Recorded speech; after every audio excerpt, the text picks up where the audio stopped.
It's been a long, lonely time since I listened to the radio. Used to listen every night, every night. I had my cassette recorder when I listened to the radio. Making mixtapes at night, well, alright. We listen to the radio, we listen to the radio. I used to listen every night, every night.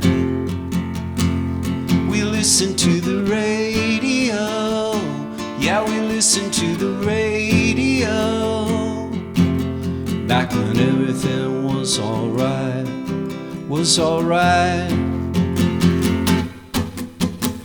Hey, now, bebop-a-lula. Give me a late night DJ, well, alright. We listen to the radio, yeah, we listen to the radio. Making mixtapes at night, well, alright.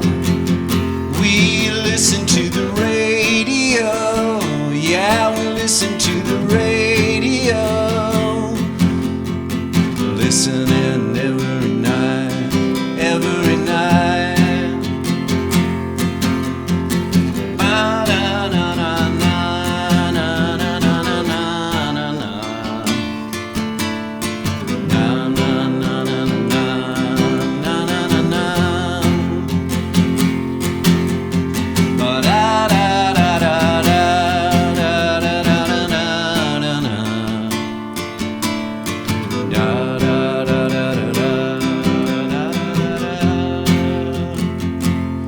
Listen to the radio, we listen to the radio. Listening every night, well, alright. We listen to the radio, yeah, we listen to the radio. Back when everything was alright, was alright. Songs are still playing in my head when I shut out the light. Songs are still playing in my head when I shut out the light. Shut out the light.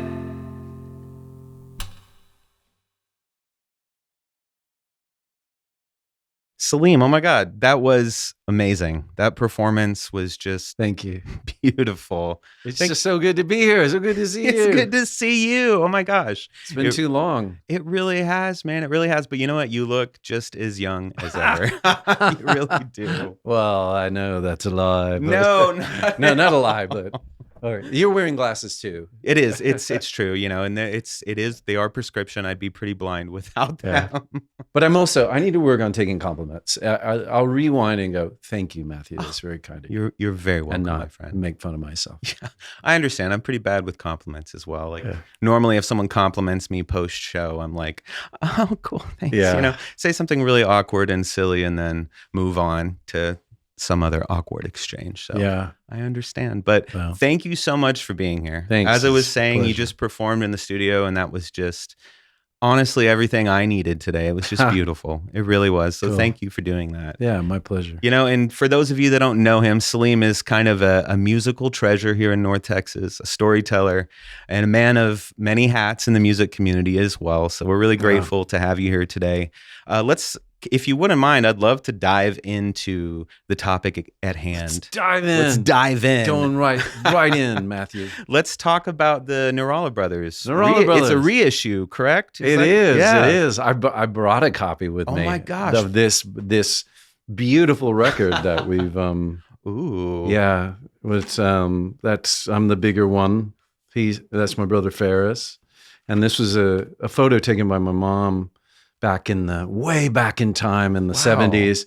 And we've done this double record with kind of a bunch of old photos of us as kids. And and then 4 sides, 26 songs, and it's kind of like the definitive collection of music that we did gasp 25 years ago. Yeah. So it's also in celebration of the 25th anniversary. And then we did this other thing that I was really excited about. It's there was an Observer cover story back in 2005 that great writer, now friend of mine, Sarah Heppola, did. She's moved on to become a novelist, and we sort of repurposed it in the inserts.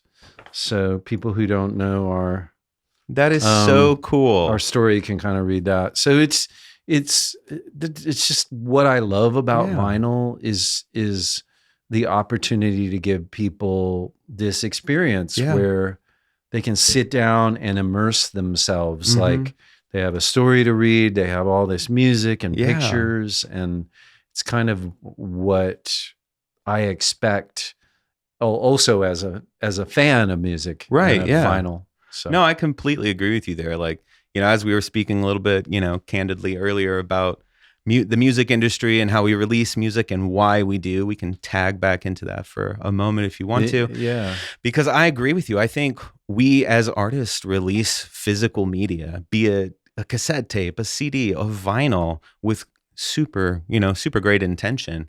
And, even with this being a reissue and almost like this really cool, like time capsule inside of it. Yeah. Like, I just think it's so cool to see that come back into the world on vinyl, and having those experiences to share as an artist is, ultimately more fulfilling than any number of streams. Yeah. We could gain, right? Yeah, for sure.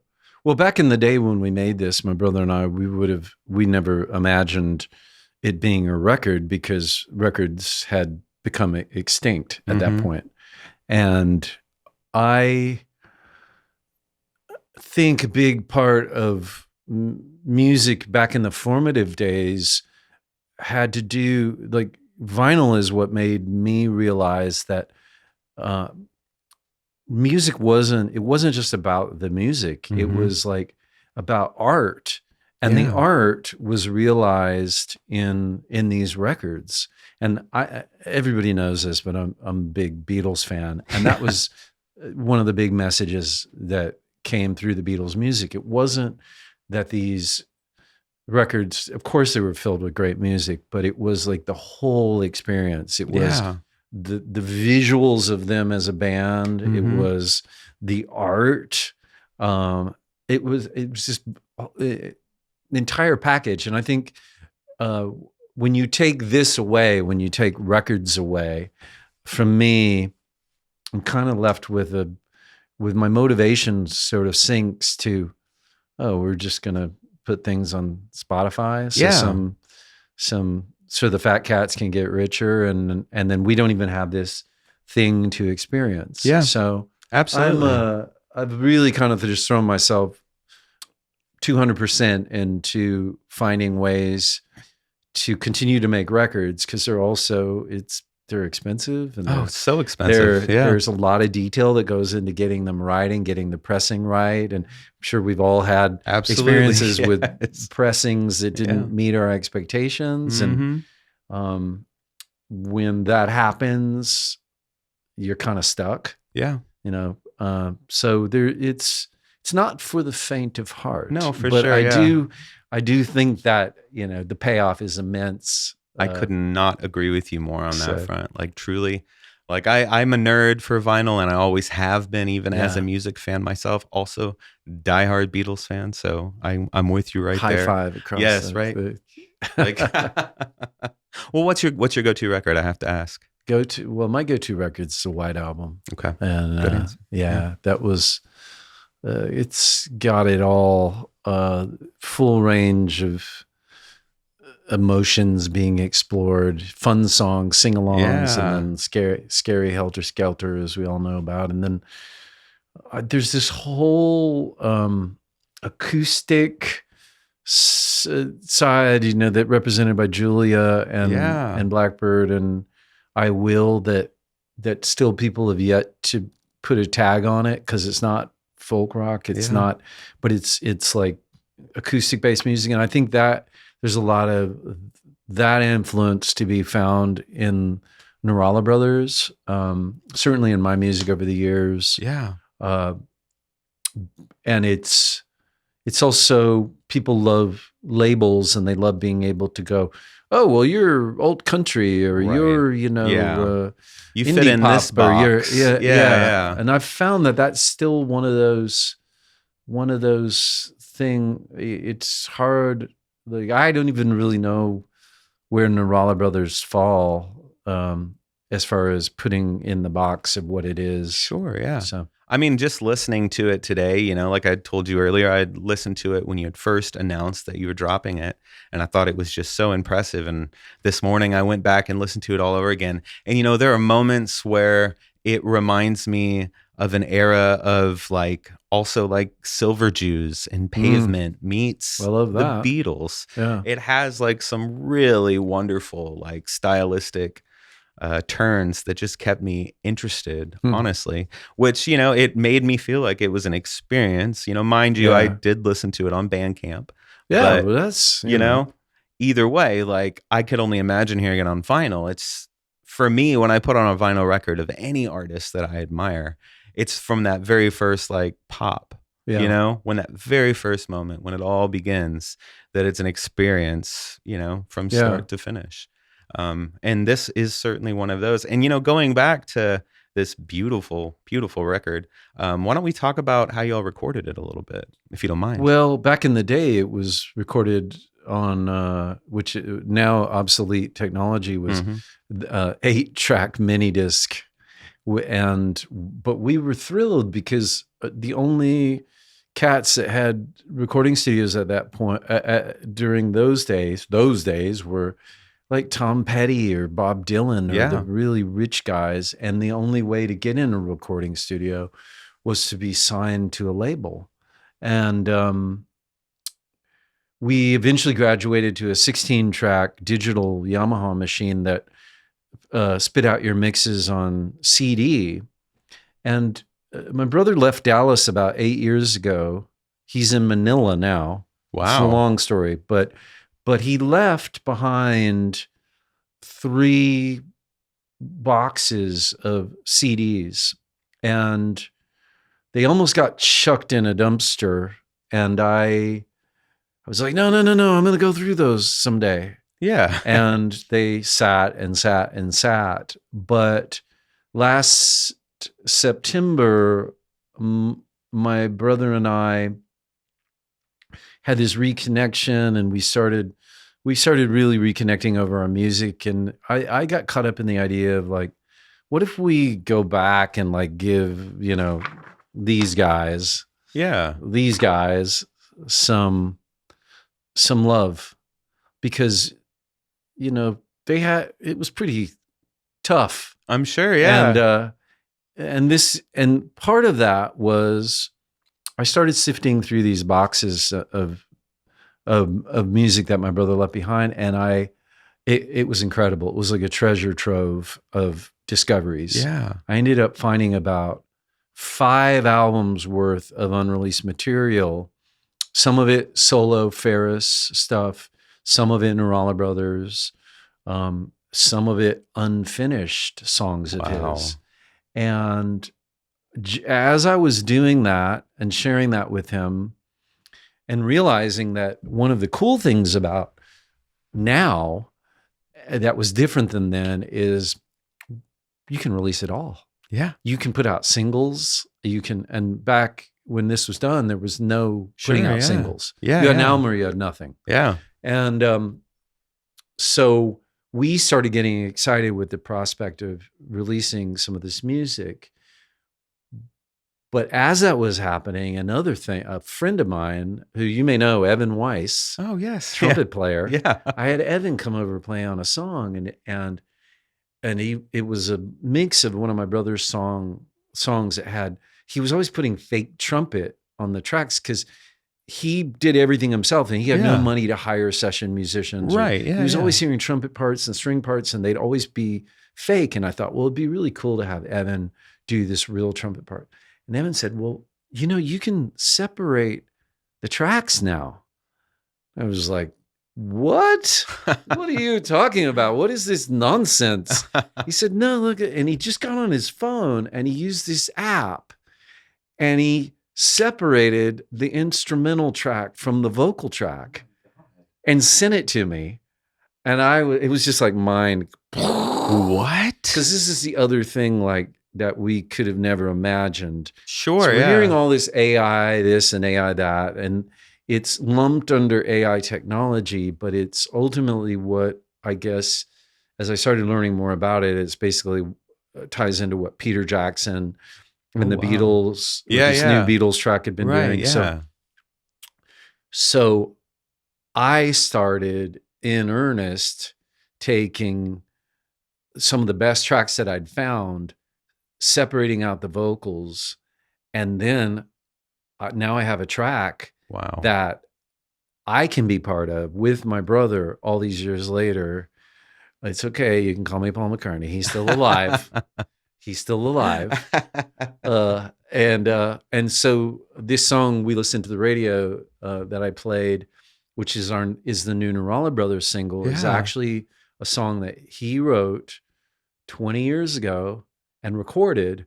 But then with this new technology, I got involved and was able to sing with my brother. So the vocal on the recording is the two of us singing together, whole track, and adding some other instruments and kind of tweaking the mix. And presto, you have new Nourallah Brothers. Wow. That's not new. Right. So it's so part of this record was mainly side 4 are some of the best of these discoveries from that time that now we've been able to kind of pull forward. So and the really crazy thing on top of this is we have our farewell album in the works, almost completed, and my brother's songs on the record are all songs that were unfinished that he had started that I found in these boxes. So he didn't even have to do anything. He already had his contributions. You had just to get pick the busy. best ones. Yeah. And then we have been long distance collaborating on my songs. And then he's a great producer and has all these ideas that I would never have. I understand. And so we have one more record in us that's going to come out sometime next year. We're just kind of putting the finishing touches on it. Wow. That's amazing. Yeah. It's been so much fun. How cool. It's all a gift, basically. I just look at it like this record shouldn't have existed. Yeah. And our next record, farewell record, 25 years after our debut, which is kind of laughable. That's awesome, though. It should have probably never, for all intents and purposes, existed either. But that's the power of if you just give in to your imagination. Yeah. Like absolutely. It's just, that's what's beautiful about art. There's no one telling you, you can't do it that way. This is unorthodox. No, you just kind of own it. At every turn, There's been quite a few times, believe me, in my life, in my artistic journey as well, where someone has told me no, but I found a way to do it my way, because that is art in so many ways, right? It's kind of punk rock and beautiful all at once. One thing I wanted to ask you about, one thing I didn't realize and learn, and correct me if I'm wrong, but you're from Illinois originally? Well, I was born in Illinois. And then you were raised in El Paso? El Paso. Okay. And my brother was born in Ypsilanti, of all places, Michigan. Wow, yeah. I was born in a place called Alton, which is basically, I found out, just a suburb of St. Louis, really. It's about 30 minutes north of St. Louis. And, but we were raised in El Paso. And a strange side note on this album is the original artwork was done by a friend of ours from El Paso that we played music with.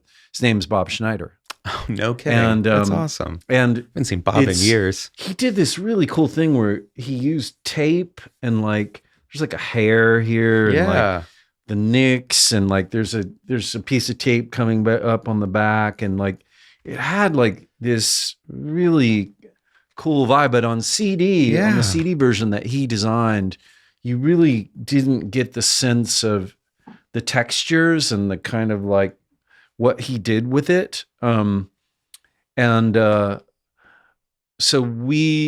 I work with a really cool designer who lives in California. His name's Jeff Cottle. He's been doing all my art stuff for the last almost decade. And Jeff did an incredible job kind of taking Bob's original design and really packaging having it, to expand it, you know, into being like, because Bob is the one who originally did these. These clips from old papers like makes false teeth up to 35% more effective. Pretty funny. I love this together for better sound reproduction. Yes. So Bob had all this originally, but Jeff is the one who inherited the basic design aesthetic and had to kind of bring it into album land. But I think it's just like beautiful, even if you don't like the music, I feel like you could just. It's just pretty cool to look at. Yeah. No, I said, I think it's really neat because it almost is music's a bonus. Yeah. But it's also like it presents this little time capsule inside. Yeah. It's pretty cool, especially with the Observer articles and things like that, or quotes from the Observer. Yeah. I think that's pretty cool. I really do. Thanks. Like I love it. And I love when there's a good story behind the packaging of a vinyl also. Yeah. Because we all know most of the time there is, right? Most of the time there's a good story to be had, because it was someone's idea and it kind of just took birth, you know? Yeah. But yeah. Well, my final thing to say about it is sometimes I look at this cover and I just think I have a flash of my mother taking this photo all those years ago. It was just a moment. She just snapped a Polaroid and it makes me feel good that that's an album cover. Like she had no idea. How cool is that? That's like so that, cool. This beautiful photo that she took. Yeah. Just in that moment is this. Even more so a time capsule now in a really beautiful way, right? Yeah, for sure. So that's wonderful. So, well, thanks to Mom for taking the photo. Yeah, for real. No, I would absolutely say thanks to your mom. She nailed it there. Yeah. So Nourallah Brothers, like exciting to hear. There's another record, a final record, I should say. Yeah, I think it's going to be it. Like both of us are, because my brother quit music, really quit 16, 17 years ago. He made a bunch of solo albums, burned himself out. Yeah. And then quit. And because I found these old tracks, he had the song, his contributions, but I think we have plans for all of the good stuff that I found. Right. And I don't think there's going to be another album, but you never know. You never know. But we'll see what the universe. I like the idea of just like, this is it. We're getting a chance to do this thing that shouldn't have even probably happened, and let's just make it great and enjoy it. And I'm not gonna lie, you've inspired me a little bit. My brother and I have years and years and years of lo-fi recordings we did way back in the day, especially when he would play. He played in Matthew Narragansett C. So now I'm like tempted. We may have to talk about that app. Okay, all right. I'd love to talk to you about it. Yes, of course. You know what I'm gonna say? Just do it. Just do it. Yeah, go for it. Yeah. Well, outside of the Nourallah Brothers, could there be a new Salim Nourallah record on the horizon? It's funny you ask. Yeah, there's the problem I have right now is that I have so much stuff in the pipeline, so to speak, and it's but since I'm basically doing all of the business stuff, meaning putting the releases, setting up the releases, everything. I don't have a label working with me anymore. Right. I'm very methodical about trying to get these records out and in a certain way. So I have a solo album that is coming out sometime early next year. It's just going to be called Nourallah, and I love it. And that we're waiting on the test pressings for the vinyl right now. But then I have that was ultimately, I had so many songs that it was enough to be a double album. Right. And so I've split it into Nourallah 1 and Nourallah 2. And so Nourallah 2 is also coming out maybe next year, maybe in 2027. And then I also have a band record it's going to be called Salim and the Philistines. I love it. And the record is called Rescued from Oblivion. And it's called Rescued from Oblivion because it was a bunch of songs that, so in my studio, I have a closet of CDs, and there's about 100 CDs of my old songwriting tapes. So back in the day, I had tapes that I would record ideas before the phone. And my friend, Lee Kyle, beautiful friend who lives in Austin, years ago transferred all of the cassettes to CDs. Wow. And it's another one of those, like, I'll get to it someday. And a couple of years ago, I had some time on my hand. This guy, Marty Wilson Piper, who used to play in the church, was renting my studio for 2 months, and I was pretty bored. And I finally started rescuing these songs one by one and finishing them. And it was a really cool process because I felt like I was doing the work of some other guy, right? Because I didn't know who that guy was anymore. I've been told he was me, but I understand it felt that more like, oh yeah, I see why he didn't finish that song, or why he was stuck, or and then we tracked this band album with Marty. So the guitar section is Marty Wilson Piper, Chris Holt, and Joe Reyes. Ridiculous guitar section, and it's like a rock and roll album. So that's the other thing I have. That sounds amazing too. Yeah, it's being mixed right now. So I have to ask, any chance the Travoltas could make a comeback? It's funny you ask, because Paul Slavens and I started writing some songs last year just to hang out. Really, it wasn't like any big thing other than, like, we have so much fun together. And, I loved being in the Travoltas, but we weren't doing it for it to be a Travoltas thing. But I sort of realized early on that it's like, it just sounds like the Travoltas to me. Like we could call this something else, or we could do another thing, but like this just sounds like we just picked up where we left off. Mm-hmm. And then exactly a year ago, we got Nick Earl and MZ Robinson and back in the studio, and we recorded like 3 or 4 songs, and one of them I was excited about. It was called "Get Out of the USA." Ooh, because it was kind of inspired by almost every friend I have is mentioning moving to Portugal or some really cool place like Spain or like, and I thought it was kind of funny in a dark way. I wanted to write our version of Back in the USSR, but it's called "Get Out of the USA." I love it. And it felt very Travolta's. Awesome. But anyway, we did some recording, but there was I don't think everyone was equally on board, and so I was kind of hoping to maybe circle back and like see, okay, a year later, do you feel better about this? Right. Because I feel like it was a real band. Yeah. And I don't want to come back and replace key members. I understand. Paul, by the way, I'm not talking about Paul. Of course. There would never be Travoltas without Paul. Of course, yeah. So, we'll see. I understand. I would like to do it just we've got the songs, and I love all the guys, and it would be a hoot. Well, if any of the other Travoltas are watching, this is my plea.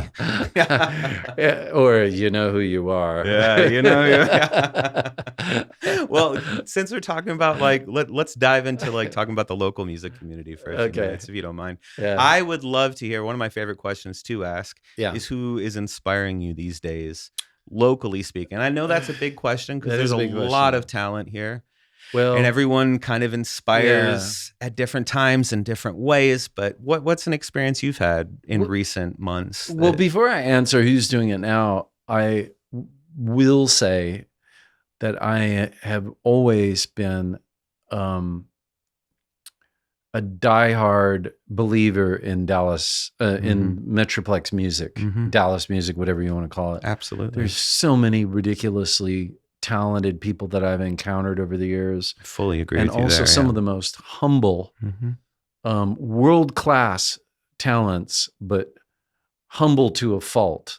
Sure, yeah. And our music scene is so diverse. That's the other thing that maybe has been hard, because there's never been a way for people to pigeonhole the Dallas sound. Right. Because you have so many different things happening. That being said, I have also drifted a little bit out of touch of like what young Dallas is. Yeah. Because most of my friends are like of a certain age, or like, so I'm always inspired by my friends who continue to play music. Like Chris Holt just put out a great record, and he's inspiring me, and Raheem Quasi's about to finish his record, and he always inspires me. And my friend Paul Averett, who I'm playing with again soon, is still working on his solo album, but it's brilliant. So man, I have my friends, but that being said, I wish that I was more plugged in to like, what are the 20-year-olds doing? Who are some of the great young songwriters? Yeah. There is a young songwriter who just moved to Nashville, who I love. His name's Sam Wood. Okay. He's really, really good. And, but he's in Nashville now trying to make it there. I mean, I completely understand what you're saying. I feel the same way. And amazing answer, by the way. Like, that was so beautifully put, because there is such a huge like talent pool here, and I don't even want to like call it a talent pool, because there's a reason North Texas music has been written about by the New York Times repeatedly. There's a reason people have taken interest in what we all do here. Yeah, and I agree with you. I think it's the humility within the arts that exists here. Yeah, and I also think it's the willingness to be brave. Yeah, you know, I tell my guys all the time, like, I feel like great art takes great bravery. It does. You have to speak your truth, whatever that may be, and find a beautiful way to share it. You know, so I think that's the best way. If I had to put a label on the DFW music family, I would say we're a brave bunch, because we do a lot of beautiful work. It's true, and it's this is a tough place to find conventional success. About 8 or 9 years ago, I found myself hosting these open mics. I was like, for 2 years, I had an open mic. I hosted at Vagabond, which is gone now, and then the Sundown, and then House of Blues. That's right. Yeah, I remember that. And it led to starting a record label, because one night I was at Sundown, and this guy who actually was the Granada janitor, Garrett Zuhowski, plays this song, and I was standing with Paul Averett, I'll never forget it, and I rudely put my hand over his mouth and said, "We have to stop talking." Like, not that Paul was talking over, it was like, "Do you hear this guy?" So we ended up, putting Garrett on this label that we formed by and large to start making records. So I would highly recommend people track down Sleepy Zuhowski on Spotify. It's an amazing record. I've heard it. I agree with you. It's an incredible record. It is, and that's Garrett Zuhowski. And then another artist that came out of these open mics, her name is Swan, Xuan. And Swan was playing an open mic. Ken Bethea from the old 97s had gotten her to come in and do it. And he told me, sorry, Ken, I'm gonna do you now. I think you're really gonna like this girl. She's something else. And that sounded more like George Bush. But whatever. There's a similarity. And she was incredible. And we ended up making a record for her and putting it out. Of course, my dear friend Sammy Stripmatter. That's right. Who's incredible. I've forgotten about that. We put out his last album, Yeah. which is now 7-8 years old. And so we had this, really the label, then at the foundation of the label was these Dallas artists that I truly felt every single one of them was deserving of national, international success on some level, which, by the way, spoiler alert, not spoiler alert, none of them got. Yeah. None of them even got played on local radio. And the label went on to, we signed an incredible band from Scotland called Catholic Action, and one of my favorite British songwriters, her name's Emma Cooper. Ooh. Highly recommend I will check her out. And then the pandemic hit and changed wiped everything. us out. Yeah. But this is all part of your question ultimately, is that I have for so many years just been blown away by the talent that I've encountered, but also despondent would be probably an exaggeration, but like troubled by the lack of, like, who's out there helping these artists. Where are the people with money that are putting it into supporting people like Garrett Zuhowski or Swan or Sammy Stripmatter, and that's just the tip of the iceberg. Like, those are just artists that I was able to try to help. Of course. And I know that as we speak right now, there is probably a slew of young artists that I'm not even aware of, you may not be aware of either, that are out there playing in the Metroplex now that are deserving of recognition and help as anyone anywhere. I completely agree with you. You know, there really is just talent at every turn, and I could not agree with you more. And it's even harder for new artists because, you know, when we were coming up, you could throw a rock and hit a couple venues. Yeah. But now and labels. Yeah, absolutely. And money. Like, you know, all of it was there. You really just had to have, you know, the look and the record, you know? And now it's a totally different age where artists are created via social media, and music is becoming, I guess, more, I don't want to say liquid or fluent, but it is in how it's being sold and received, you know? So it's interesting to me because I feel like the hustle has to be even stronger than where we were, you know? It has to be even bigger, like, especially if you want to make vinyl records and especially if you want to be on a record label. Like, because I mean, I'm sure you remember, I certainly remember going on tour with huge touring bands. I was like, I've made it. But at the end of the night, you make a couple $100 maybe, and there's like 6 people in your band. Yeah. You know? I think, I don't even know what I would say to a young artist at this point. Yeah. I hope that I can still help somehow. But the reality is, I'm back in a situation where I am working to be able to afford to even release my own music. Yeah. And, you know, if I end up partnering up with someone that wants to get involved in the music biz and help other artists, I am all for it. But like, I am just fighting to keep my head above water at this point. Financially. I get it. So it kind of, you know, I'm hoping it's through the course of my life, there's been times when suddenly I was able to help and then I did. And I understand. So fingers crossed, there'll be more times ahead. I believe there truly will be. Like, I just couldn't agree with you more. Cause like, I too don't know what I would really say to an up and coming artist other than just be brave. Be yourself. Like, really, just be brave, get out there. And I mean, it's weird. And I've had a conversation with a friend about this recently, how, you know, when we're young and going to shows and aspiring to be that person on stage, we'll wait around to ask the artist, and the artist will almost always say, just play shows. Yeah. Just get out there and play shows.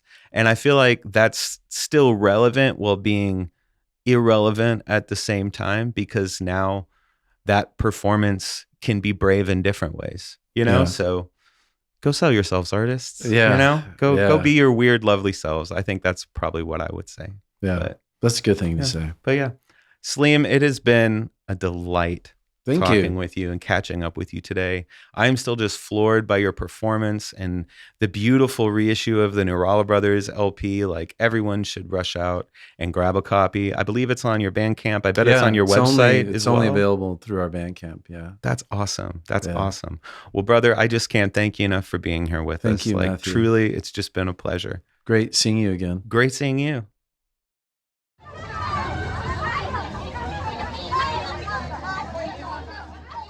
Public school, public school, public school, public school, public school, public school, public school. Future doctor, future lawyer, future banker, future priest, future teacher, future soldier, football player and palm reader. Where today's genius becomes tomorrow's fool. Ooh, I love my public school. We used to pass the popular ones on our way to class each morning. They talked to nothing except impending homecoming. Close interaction with class distinction. I love my public school. Yes, I do. Public school, public school, public school, public school, public school, public school, public school. Where today's geniuses become tomorrow's fools. I love my public. Ooh, I love my public. Ooh, I love my public school.